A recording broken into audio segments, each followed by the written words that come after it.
slightly different perspective on the Houston to Dallas problem. Slightly different, yes. We will be, though, the largest electric vehicle in transportation once we're up and running, so yay, Texas Central. All right, I'm going to start by saying, how many of you have driven from Houston to Dallas? How many of you enjoyed it? I'm done. This is an interesting project because it operates in some rare air. We operate in actually solving a problem, and the technology just happens to come along with it. So we will be the right project, being done the right way, finally at the right time, and I'll talk about all of those things. It is a challenge to go through a big project like this in 10 minutes or less.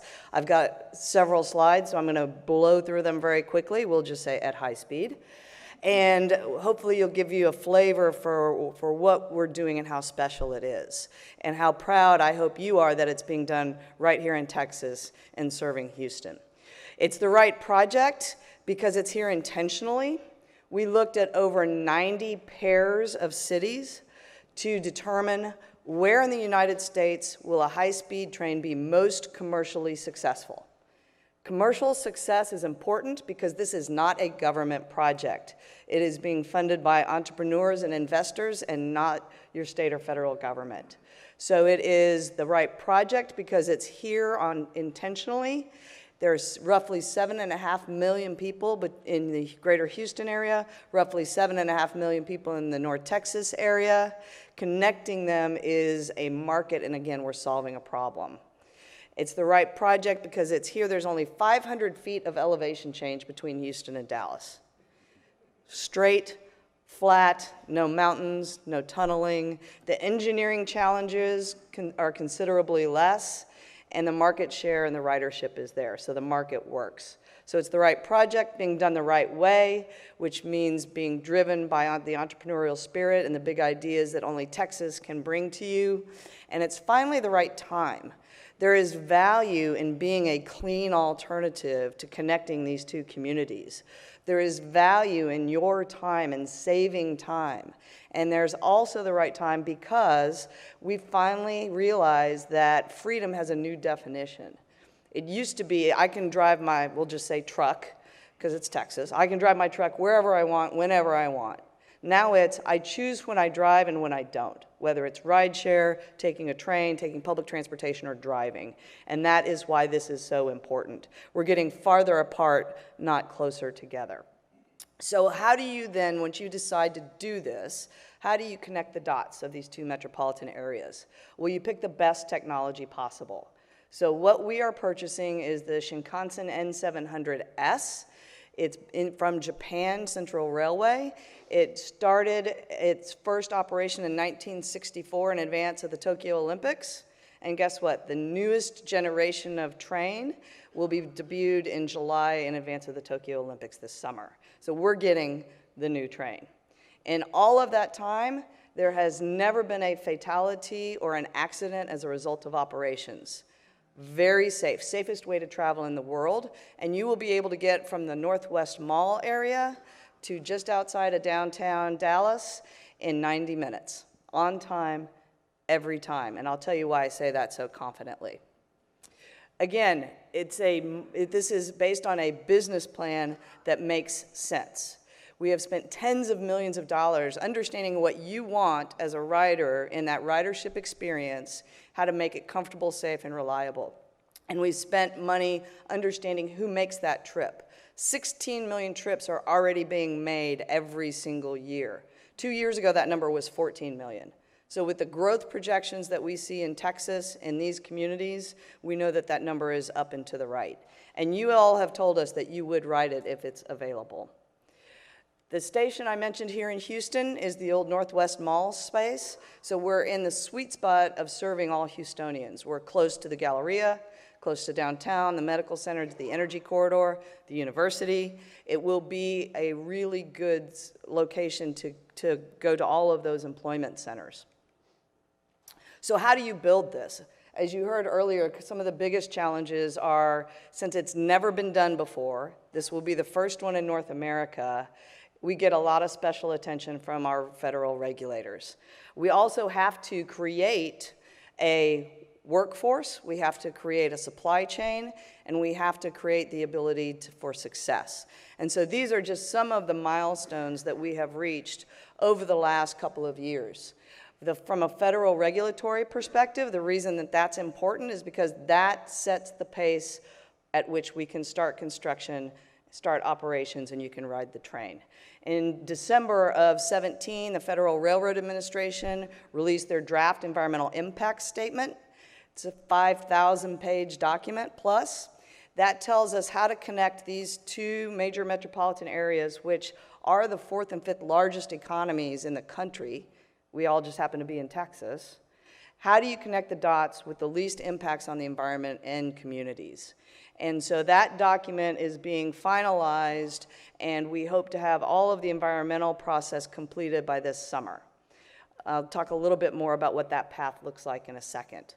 The other thing that we have to do is we have to get a safety regulation, set of regulations for how to operate a train at 200 miles an hour, taking you up and down safely every single time. We'll leave every 30 minutes during peak times, maybe every hour off peak times, possibly running more frequently if there's an Aggie football game, because the only stop in between is right outside of College Station. I don't know why you would ever want to go there, except for maybe a couple of us, but it'll be an option. So the rules are going to be different because you are going 200 miles an hour, because it is dedicated to this train only. You're not mixing with heavy freight trains. It's brand new right-of-way, brand new tracks, and we never cross a road at grade. So that means you really have to think about a train and a system differently. Quiet, light, energy efficient, runs on overhead catenary. It's a very clean alternative. So again, I mentioned you also then have to build your project from scratch, but you also have to build your knowledge workers. These are only some of the companies that have already been working on this every single day.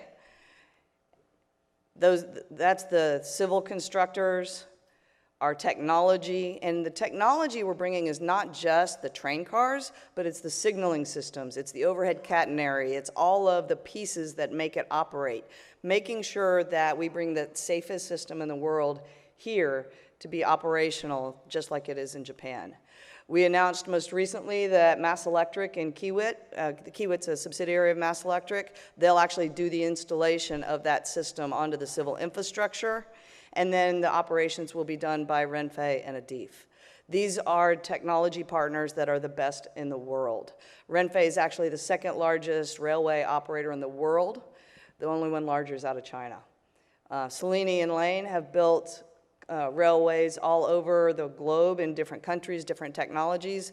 They'll be doing the civil infrastructure from the ground up to the rails. That's about $14 billion on a total of about a $20 billion project. And then we've got Bechtel, who's program managing this to make sure that we're on time, on schedule, integrated, and efficient. So I'll go very quickly. This is some of the materials that go into this project. You can see there. How will it be funded? Again, it's not funded through federal grants. It's not funded through state appropriations. It is funded by the private sector, and there's a lot of infrastructure investment out there to be had. Hopefully, some of the students that are in here will be coming to work on the project because we're going to need 10,000 folks to build it. And then when we're fully operational, we'll be 1,500. Roughly a third in the Houston area, a third in the rural area, and a third in the greater Dallas area. Again, the environmental process that we're going through tells us that this is the preferred alignment from the Federal Railroad Administration. You'll notice that coming out of Harris County, it gets really straight for a long time. Most of the alignment is adjacent to high power lines, pipelines, things that are already there in the right-of-way, which makes it pretty handy when you're an electrically powered train. Actually, 4 of those counties that you see there are already in air quality non-attainment status. So having an alternative that is clean will help mitigate the air quality problems and the pollution that a growing state like ours is seeing already. Again, This will be the cleanest way to connect the communities between Houston and Dallas. And not only is the technology ever evolving and getting better and better, but the regenerative braking and the safety technology is getting better and better. So every time the train starts to stop, it puts energy back on the grid, about roughly 10% of what we'll be using. Here's a couple of statistics around what we're actually going to be using on the grid. During acceleration, we'll be at about 12. When we're cruising, we'll be obviously less than that, and that regenerative braking is key. We'll have a $36 billion economic impact over 25 years. In Texas, we measure economic impact over Super Bowls. So not only will it connect communities, not only will it drive a better, cleaner way to connect people, but we'll be driving economic benefit. And yes, that is 84 Houston Super Bowls. Thank you very much. And we will be creating a new economy that'll be based right here. And people are really excited about the project. This is just a small number of groups that have been supportive of making sure that this happens here. It's a very, it will have you in mind as how you want to be connected between these two communities. And I'm going to show you a quick little video, I think it's a minute and a half, that will show you your different experience of getting between Houston and Dallas. Again, because it is no at-grade crossings, because it is dedicated, we know that you will leave and arrive on time every time. And so maybe it's not on there. Okay, you don't get the video. So I'll tell you what the ridership experience is. How many of you have ridden a high-speed train? All right, keep your hands up. How many of you have ridden a train in Japan?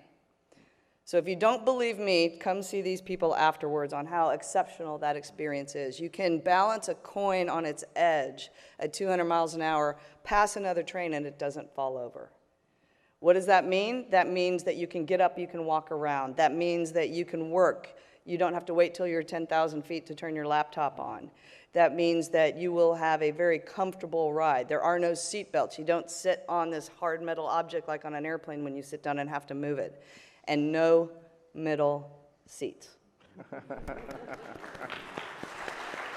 As a matter of fact, what we have designed is in one configuration, it's 2-2, and in the other configuration, it's 2-1.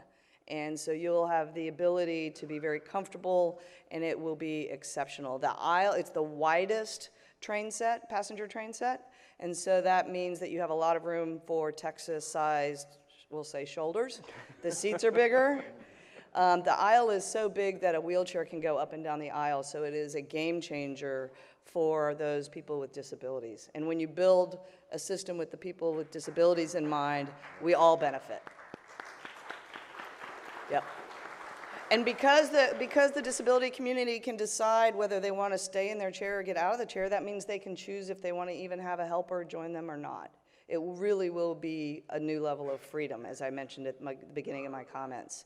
As a matter of fact, in our ridership studies, coming to Houston for health care showed up as a reason that people wanted to ride the train. So it's an important accomplishment for our country. It's an important accomplishment for Texas, and we're very proud to be bringing it to you right here in Houston.